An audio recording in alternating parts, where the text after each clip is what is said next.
Move to the...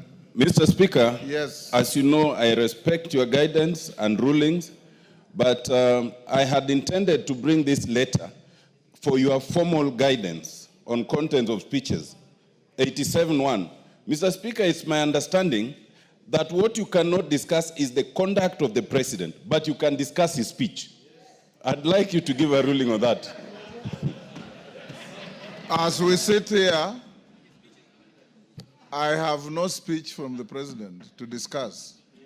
You know very well, Honorable Tienda Molo, that when the president addresses the House, he makes a speech, and I allow you to debate it for 3 days.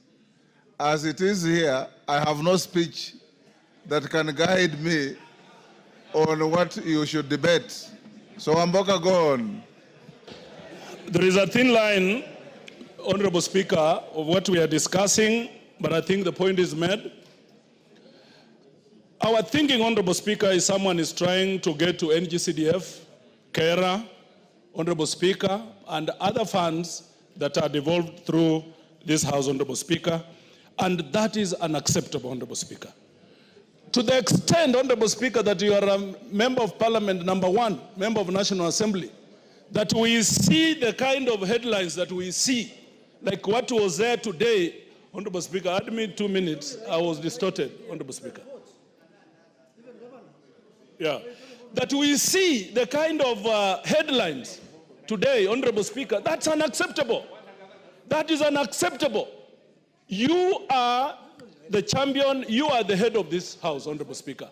We will not allow anybody to try and mud you, because that is tantamount to mudding the whole House, Honorable Speaker. As I finish, we are now going to exercise our teeth. We are now going to bite. And Honorable Speaker, as I speak, there is a table a censure motion. It is before you, Honorable Speaker, it's coming. We must now take our rightful position as a National Assembly. It is so painful. Some members of this House, most members have stood with the executive. They have defended the executive. They have suffered because of executive, Honorable Speaker. They have lost their popularity, some of them, presumably because of the executive. And now the same executive want to throw them under the bus. We say no. Wakwende. Honorable members, I'll now give to Silvanus Osoro, but before he takes the floor, I acknowledge the following. Kipsingay, order. Order, members. Kipsingay Secondary School from Sotik, Bomet. Joska PAG Church, Mavoko, Machakos. On my behalf and on behalf of the House, we welcome them to the House of Parliament. Osoro. Thank you. Thank you very much, Honorable Speaker. Honorable Speaker, I first want to confirm that I'm a member of the Jailer Committee. That has really largely been mentioned. Number two, even before I get to the details, Honorable Speaker, on what the Honorable Murugara has said, I also want to associate myself fully with the statements that have been made by the Honorable Karoli Omondi. And I'll be very particular, Honorable Speaker, on one issue even before I get to the second one, on the question of NGCDF and devolution. Honorable Speaker, I think that the vision and the mission of the drafters of the Constitution, and even the people who dreamt about devolution, including Right Honorable Raila Odinga, they really must have had a very good plan on what devolution is and actual things, what devolution ought to have been. Honorable Speaker, we want to tell them, and I say this with tremendous respect, that kwa ground vitu ni different. That what people think devolution ought to have been or should be is not what it is. There is nothing that is working on the ground as far as devolution is concerned, Honorable Speaker. And that is why, in any case, Honorable Speaker, Article 96 should actually be implemented the more.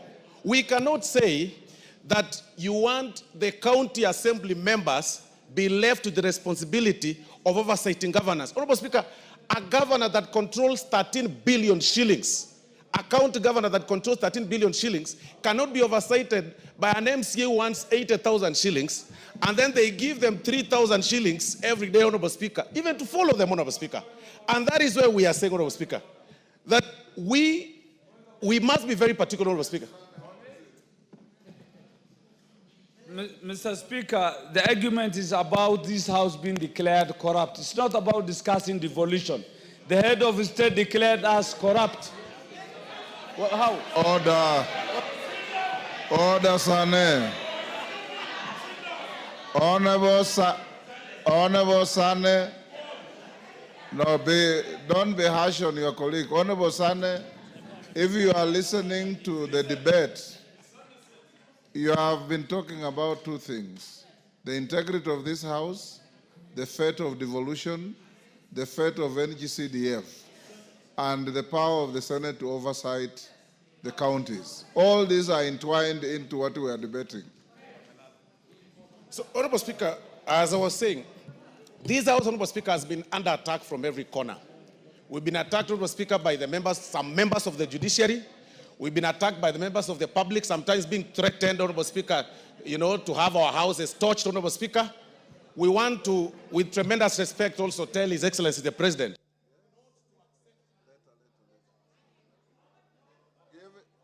Give him a minute. We want to tell His Excellency the President of the Republic of Kenya that now that attacks are coming from all over, I want to inform him, Honorable Speaker, that he should not take the invitation to also join the bandwagon that attacks this House.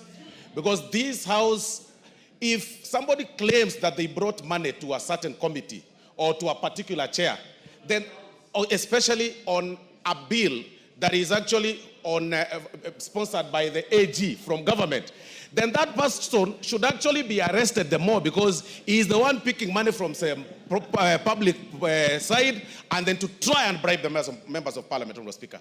Because this House, Honorable Speaker, has been under attack from every corner, and it should actually not be happening. Today, as we are speaking, Honorable Speaker, people are already complaining about KERA. They want the KERA funds to be reverted to the counties. They want NGCDF to go. But, Honorable Speaker, you will need a microscope to see what governors or county governments are doing, Honorable Speaker, because there is nothing that is being done, Honorable Speaker. Time up. Time up. Parashina. Thank you, Mr. Speaker. Thank you also for standing for, to be one of the leaders to be counted in this country for defending Parliament. Mr. Speaker, I only also need to comment on three things, or four: doctrine of separation of powers that we saw yesterday, and we need to remind the executive we don't work under their mercy. Number two is yesterday I witnessed executive, that's the president, lecturing members of Parliament, trying to create intimidation. We want to tell him that we are not going to go through intimidation. Here or outside, we will continue doing our duties without being coerced. We also need to remind the executive through the president and Mr. Raila that he should respect Parliament every time. He is leading executive, judiciary should be respected, and Parliament should be respected. Suggestions that Mr. Speaker came, which also brought yesterday, is about us in the committee. They alluded that when we summon state agencies or even PSs or ministers, they say that we keep asking them for money. Then the question is, how are we going to do our oversight role, if at all? They are saying that we are looking for money. It is our duty to do our oversight role, and I can tell them it is no longer going to be business as usual. And the last one is an independent investigation. If possible, let the president or this House establish an independent investigation where the executive can submit evidence where this House has been involved in corruption. But we cannot allow it, like saying a pot. How can a pot say that the pan is black? It is not possible. Thank you, Mr. Speaker. Jane Kagiri.